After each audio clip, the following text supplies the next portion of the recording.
Uno de los pronósticos más alarmantes es el aumento del nivel del mar, con el calentamiento global y deshielo de los glaciares. En unos años, mucho de lo que esté en la costa podría quedar bajo agua. También aquí, en Uruguay, en menos de 50 años, varias zonas del país, entre Rocha y Colonia, podrían desaparecer. Con ellas, todo lo que esté a su alrededor. Esta es la zona de Playa Pelino, en la desembocadura del río Santa Lucía, a solo 30 kilómetros de Montevideo. Una reserva ecológica declarada Patrimonio Nacional. La idea es que más o menos los humedales, con que crezca 25 centímetros a nivel del mar, ya quedarían permanentemente inundados. Y eso puede suceder en el correr de este siglo con certeza, y muy probablemente como mínimo en el 2040 y como más tardar en el 2070. En esta zona tenemos algo que es natural, que es irreversible, que es que el aumento del nivel del mar y de la intensidad de las tormentas se va a ir comiendo paulatinamente los humedales, y algo que es construido por el ser humano, que es la vulnerabilidad debido a que el ser humano edifica cerca. En este escenario, también la fauna se verá afectada. El 50% de las aves que hay en el Uruguay, fundamentalmente, por ejemplo, las migratorias, en algún momento de su ciclo de vida posan sus patas en esta zona de Santa Lucía y toda esta zona de playa entre la desembocadura de Santa Lucía y el kilómetro 29, 28, quizás hasta el 30. Lo que es seguro es que la playa y el humedal a donde las aves van desaparecen.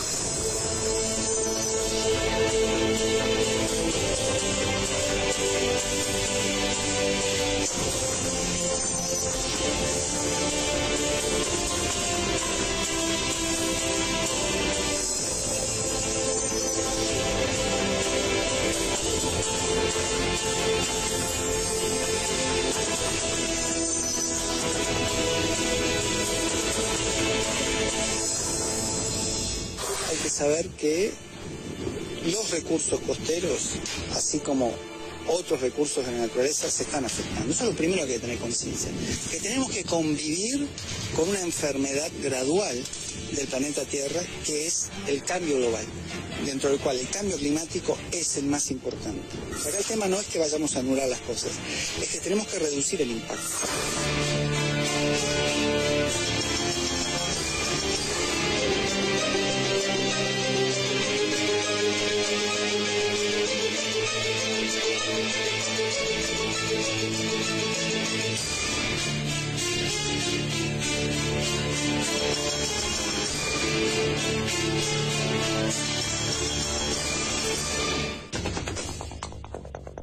Bueno, le damos la bienvenida a Código País a dos de los protagonistas del primer informe que mostrábamos, ¿no? La doctora Madeleine Renon, profesora adjunta grado 3, experta en atmósfera del Instituto de Física, Facultad de Ciencias. Bienvenida, ¿eh? Muchas gracias Con nosotros. Y el doctor Marcelo Barreiro, profesor agregado grado 4, responsable de la Unidad de Ciencias de la Atmósfera del Instituto de Física de la Facultad de Ciencias. También bienvenidos los dos. Y muchas gracias por acompañarnos. ¿Qué son estos fenómenos meteorológicos que hemos padecido aquí en Uruguay en las fechas del 19 de septiembre y el 24 de octubre? ¿Cómo los podemos definir? ¿Son ciclones, tormentas? ¿Cuál es el escenario? ¿Se parecen a lo ocurrido en el año 2005 en nuestro país? Sí, se llaman técnicamente ciclones extratropicales. Ajá. O depresiones atmosféricas. Antes tal vez se les llamaba más depresiones atmosféricas en la terminología. Sí. Pero han pasado siempre sobre nuestras costas, porque es una zona de generación. No es atípico, tal vez lo atípico es, digamos, la frecuencia que ha tenido en esta primavera, claro, especialmente. Ajá, o sea, ahí ya tenemos una respuesta clara. O sea, nosotros nos podemos horrorizar por estos vientos y las ramblas y el agua que sube y decimos, nos tenemos que acostumbrar a esto ahora. Eso no tiene por qué. No tenemos por no qué. Tiene por qué. Tanto, ¿no? Creo que estos ciclones, llamémosle, sí, tormentas muy fuertes que tienen asociados vientos muy fuertes y lluvias, han ocurrido siempre, digamos, y van a seguir ocurriendo. No es un fenómeno nuevo, ni va a dejar de ocurrir tampoco. Una cosa que mencionó Madeleine, que es bueno puntualizar, es que el número de estos ciclones cambia año a año. O sea, el número de tormentas en la primavera o en el invierno cambia año a año, porque una de las grandes constantes de nuestro clima es que es variable. Entonces, el número de tormentas, en primavera en particular, que hay muchas siempre, va a depender de muchos factores. Uno puede ser el fenómeno del Niño, otro puede ser un fenómeno simplemente porque la atmósfera quiere esa primavera en particular generar muchos ciclones. Le preguntamos por el tema de la frecuencia, sobre todo porque el gobierno dijo en algún momento que maneja estudios de especialistas norteamericanos donde advierten que esto se va a repetir con más frecuencia. ¿Ustedes conocen esos estudios? No tenemos conocimiento, porque nunca se nombró la fuente. Por lo general las publicaciones científicas, uno accede, son públicas. Lo que nos llamó mucho la atención era el umbral temporal, o sea, porque lo proyectaban a 2015, que es ahora, o sea, claro, a escala de clima, no estamos hablando de cambio climático. La verdad los desconocemos y los informes, digamos, de expertos, que hay un informe de expertos de extremos que se hizo a nivel global, en la parte de ciclones extratropicales, todo estaría tendiendo en un escenario de cambio climático, una disminución. O sea, ¿es al revés lo que ustedes creen que puede ocurrir? A escenario de cambio climático, sí, fines de siglo, ¿no?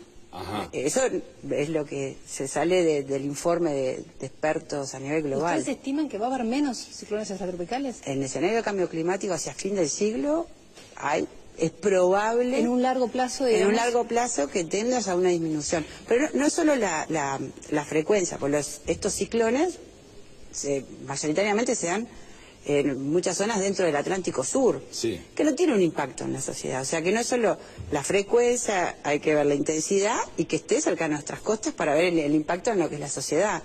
Claro, claro, hay una punta importante, ¿no? Porque uno se puede pensar, bueno, está bien, si comprendemos lo que ustedes dicen, que está bastante clara la explicación, ¿no? O sea, tuvimos dos eventos importantísimos en un lapso determinado pequeño, ¿no? Pero hubo mucho destrozo, alerta roja, en fin, techos que se volaban, destrozos en infraestructuras, inundaciones, o sea, hubo un daño importante. ¿A qué lo atribuyen esto? ¿Son curiosidades nada más? ¿Algo que tuvo que ver con... ¿Se dio y nada más? Bueno, claramente, digamos, a medida que la sociedad se desarrolla, que crecen las ciudades, que pasa el tiempo, uno planta árboles, los árboles se vuelven más viejos. Uno cambia la vulnerabilidad al mismo evento climático, digamos. El evento climático puede ser siempre el mismo, pero la vulnerabilidad va a cambiar simplemente porque las ciudades crecen. Antes había, por ejemplo, se construyeron en un lugar que, por ejemplo, antes había bañados, se tapan los bañados y bueno, eso si llueve mucho se inunda. Pero eso no quiere decir que el evento meteorológico en sí haya cambiado, sino que nuestra vulnerabilidad cambió. Pero antes de entrar en ese detalle, quería complementar un poquito lo que decía Madeleine, y es en el sentido siguiente. Cuando uno habla de proyecciones climáticas, creo que es bueno puntualizar cómo se hacen y en qué se basa uno para hacerlas. Las proyecciones climáticas, obviamente, nosotros tenemos series temporales a futuro. Tenemos series de tiempo de pasado, que es lo que ha ocurrido en los últimos 50 años, por ejemplo. Entonces uno puede hacer una proyección a futuro en dos formas. Uno, tomar los últimos 50 años que tenga de datos, y bueno, supongamos que puede trazar una línea, si hay una tendencia hacia arriba o hacia abajo, y extrapolarla por los próximos 50 años. Esa es una forma lo más sencillo.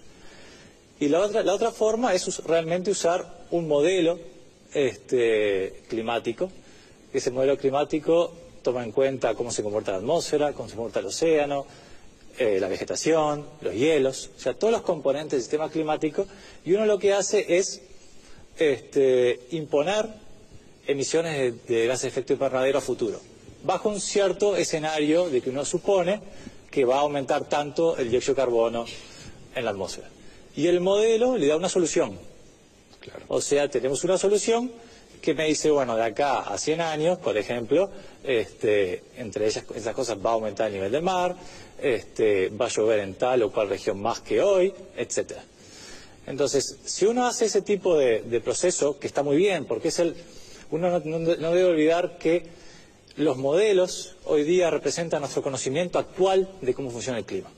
Y eso ha venido evolucionando de los años 60 a la fecha. Ajá. Y a medida que va a pasar el tiempo, nuestra comprensión aumenta y los modelos se han vuelto cada vez más complicados. Claro, ¿y podemos establecer qué puede pasar aquí en adelante, por ejemplo? Bueno, ¿hay alguna forma? Hay formas, y eso tenemos que volver a lo siguiente. Hay dos factores fundamentales. Uno es que tenemos que decidir el escenario de emisión de gases de efecto invernadero. ¿Cómo sabemos cuánto vamos a emitir de dióxido de carbono a la atmósfera de acá a los próximos 100 años?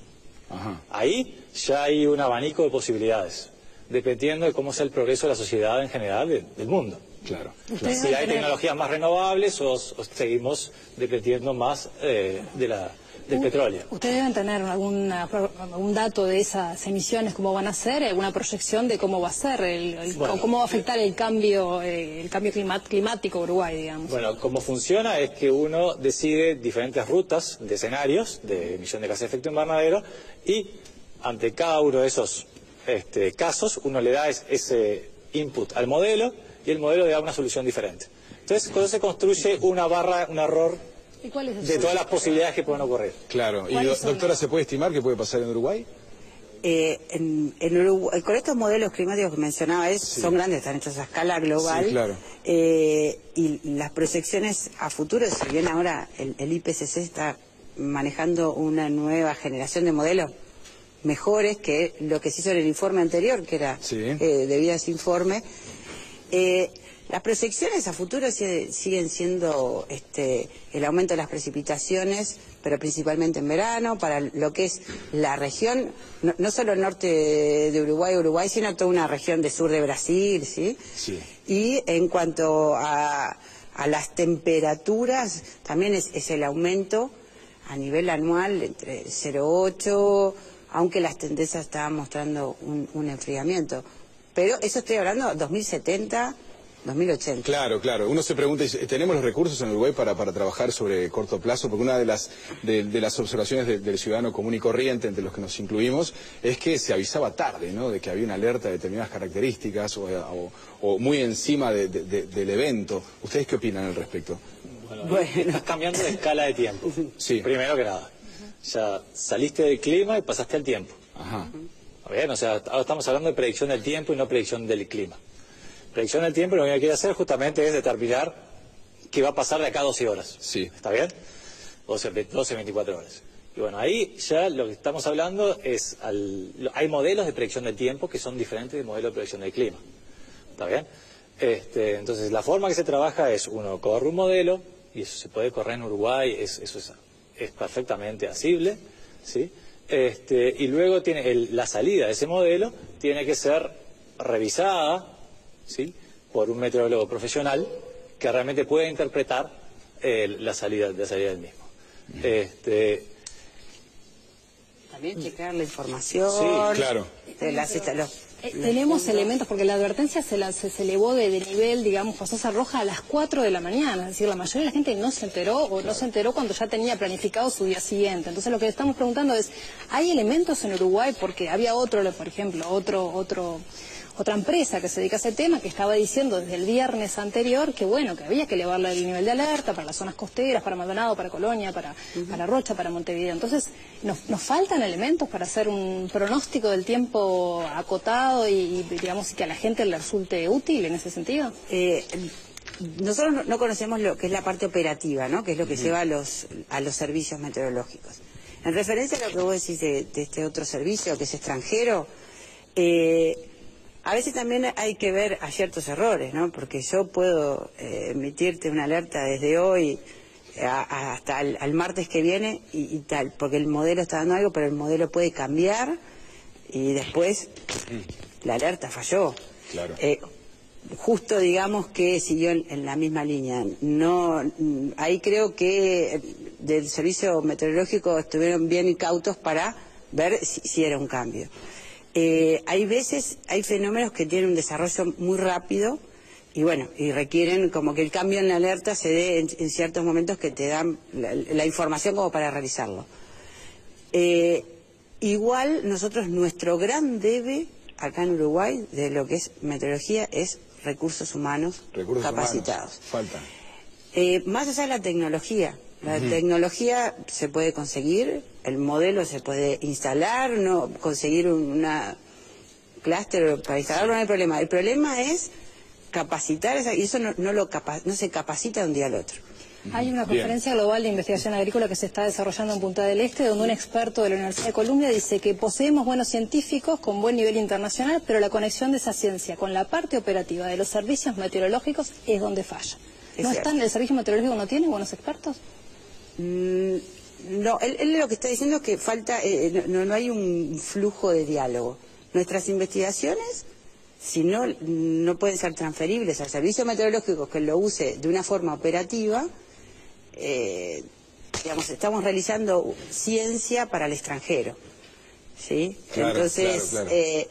Y en el servicio meteorológico sí está, a mi entender, mi opinión personal, está faltando más personal personal con un nivel de capacitación, primero capacitación permanente, porque esto cambia continuamente, y digamos, bueno, nosotros estamos abocados a la licenciatura en Ciencia de la Atmósfera, poder hacer ingresar nuestros próximos egresados dentro del servicio. Creo que ojalá que sea pronto entonces. Ojalá. Doctora Renom, doctor Barreiro, muchas gracias por haber estado en Código País esta noche. Fue esclarecedor tenerlos con nosotros, realmente. Muchas gracias. Hasta la próxima.